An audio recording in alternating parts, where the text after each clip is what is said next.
J'ai une bonne nouvelle. J'ai une bonne nouvelle. J'ai une bonne nouvelle. J'ai une bonne nouvelle. J'ai une bonne nouvelle et j'aimerais vous la partager. Il est encore possible D'éviter le dérèglement climatique. Tous les jours. Tous les jours, on a de nouvelles preuves de la gravité du dérèglement climatique. Si rien ne change, on va vers le chaos. La Banque mondiale annonce au minimum 150 millions de réfugiés en 2050. Mais je ne dis pas ça pour vous faire peur, car il n'y a aucune fatalité. Il est possible de gagner la bataille du climat, à condition d'y mettre les moyens. Et tout de suite. La Cour des comptes européenne Estime qu'il faut investir 1100 milliards d'euros par an pendant 10 ans. 1100 milliards pour isoler tous les bâtiments publics et privés. Pour investir dans la recherche et dans les transports en commun. Et investir massivement dans les énergies renouvelables et dans l'agriculture. 1100 milliards. Certains diront que c'est impossible. Mais souvenez-vous, en 2008, pour sauver les banques, la Banque Centrale Européenne a mis 1000 milliards sur la table en quelques jours. Et depuis 2014, la BCE a encore créé près de 3000 milliards qu'elle donne aux banques pour sauver la croissance. Hélas, l'essentiel de ces sommes vont nourrir la spéculation. Et le FMI nous prévient qu'on risque une crise encore plus grave que celle de 2008. Allons-nous rester sans agir et subir une crise financière? Merci de l'accueil de vos deux commissions. C'est extrêmement, je crois, important et pertinent pour ce pacte finance-climat que nous allons vous présenter. Donc effectivement, je pense, Madame la Présidente a mentionné qu'il y avait toujours du climato-scepticisme. J'espère simplement qu'il n'y en a pas à l'Assemblée nationale vis-à-vis à la fois de la gravité du potentiel du réchauffement climatique et de l'urgence à en prendre la mesure. Et voilà, alors disons en une dizaine de minutes, moi je vais vous redire cette... J'ai une bonne nouvelle. J'ai une bonne nouvelle. J'ai une bonne nouvelle. J'ai une bonne nouvelle. J'ai une bonne nouvelle et j'aimerais vous la partager. Il est encore possible D'éviter le dérèglement climatique. Tous les jours. Tous les jours, on a de nouvelles preuves de la gravité du dérèglement climatique. Si rien ne change, on va vers le chaos. La Banque mondiale annonce au minimum 150 millions de réfugiés en 2050. Mais je ne dis pas ça pour vous faire peur, car il n'y a aucune fatalité. Il est possible de gagner la bataille du climat, à condition d'y mettre les moyens. Et tout de suite. La Cour des comptes européenne Estime qu'il faut investir 1100 milliards d'euros par an pendant 10 ans. 1100 milliards pour isoler tous les bâtiments publics et privés. Pour investir dans la recherche et dans les transports en commun. Et investir massivement dans les énergies renouvelables et dans l'agriculture. 1100 milliards. Certains diront que c'est impossible. Mais souvenez-vous, en 2008, pour sauver les banques, la Banque Centrale Européenne a mis 1000 milliards sur la table en quelques jours. Et depuis 2014, la BCE a encore créé près de 3000 milliards qu'elle donne aux banques pour sauver la croissance. Vos deux commissions, c'est extrêmement, je crois, important et pertinent pour ce pacte finance-climat que nous allons vous présenter. Donc effectivement, je pense, Madame la Présidente a mentionné qu'il y avait toujours du climato-scepticisme.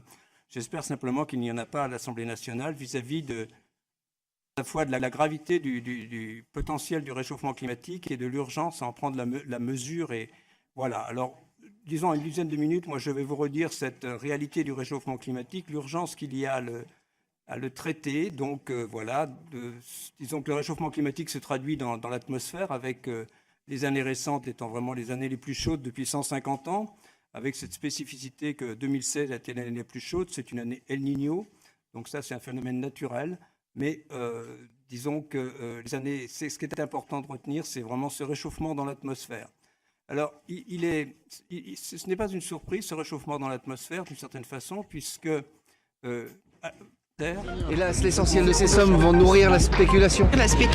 Et le FMI nous prévient qu'on risque une crise encore plus grave que celle de 2008. Allons-nous rester sans agir et subir une crise financière Et un chaos climatique. Il est urgent de dégonfler la spéculation. Il est urgent de donner les moyens au climat et à la biodiversité. À l'initiative du climatologue Jean Zouzel, de Pierre Larouturou et de plus de 200 personnalités de toute l'Europe. Un appel a été lancé pour demander aux chefs d'État européens de mettre la finance au service du climat et de l'emploi. Il est urgent de créer un puissant lobby citoyen pour pousser les dirigeants à l'audace. À nous de dire haut et fort ce que nous voulons pour notre avenir et pour l'avenir de nos enfants. Il faut nous rassembler. Voilà pourquoi j'ai signé l'appel pour un pacte finance-climat et je vous invite vous aussi à le signer et à interpeller vos élus. J'ai une bonne nouvelle. J'ai une bonne nouvelle. J'ai une bonne nouvelle. J'ai une bonne nouvelle. J'ai une bonne nouvelle et j'aimerais vous la partager. Il est encore possible D'éviter le dérèglement climatique. Tous les jours. Tous les jours, on a de nouvelles preuves de la gravité du dérèglement climatique. Si rien ne change, on va vers le chaos. La Banque mondiale annonce au minimum 150 millions de réfugiés en 2050. Mais je ne dis pas ça pour vous faire peur, car il n'y a aucune fatalité. Il est possible de gagner la bataille du climat, à condition d'y mettre les moyens. Et tout de suite. La Cour des comptes européenne Estime qu'il faut investir 1100 milliards d'euros par an pendant 10 ans. 1100 milliards pour isoler tous les bâtiments publics et privés. Pour investir dans la recherche et dans les transports en commun. commun. Et investir massivement dans les énergies renouvelables et dans l'agriculture. 1100 milliards, certains diront que c'est impossible. Mais souvenez-vous, en 2008, pour sauver les banques, la Banque Centrale Européenne a mis 1000 milliards sur la table en quelques jours. Et depuis 2014, la BCE a encore créé près de 3000 milliards qu'elle donne aux banques pour sauver la croissance. Hélas, l'essentiel de ces sommes vont nourrir la spéculation. Et le FMI nous prévient qu'on risque une crise encore plus grave que celle de 2008. Allons-nous rester sans agir et subir une crise financière ? Un message pour dire que je soutiens évidemment l'initiative de Pacte Climat européen, dont l'objectif est que l'Europe signe un traité pour vraiment engager une sorte de plan Marshall du climat, avec objectif d'investir 500 milliards d'euros chaque année pour sauver le climat, pour permettre de financer la transition écologique. À la fois la transition énergétique, mais aussi la conversion de l'agriculture, mais aussi l'isolation des bâtiments, et tout ce qu'on va avoir besoin de faire pour répondre à cet enjeu absolument fondamental. Pour mémoire, ce qu'expliquent Jean Jouzel et Pierre Larouturou dans leur ouvrage, c'est que la Banque Centrale Européenne a créé 2500 milliards d'euros ces 2 dernières années pour relancer l'économie. L'essentiel de cet argent a été prêté aux banques privées pour qu'elles puissent réinvestir dans l'économie réelle. En réalité, l'essentiel de cet argent est allé à la spéculation. Donc si on est capable d'investir autant d'argent pour renflouer les banques, pour permettre à l'économie soi-disant de se relancer, comment imaginer qu'on ne puisse pas investir autant d'argent, voire même plus, pour la question du climat, qui est une question de survie de l'humanité. Voilà. Donc pour toutes ces raisons-là, je vous encourage vraiment à soutenir cette initiative, à la signer, de façon à ce qu'elle ait un maximum d'impact sur le prochain sommet européen.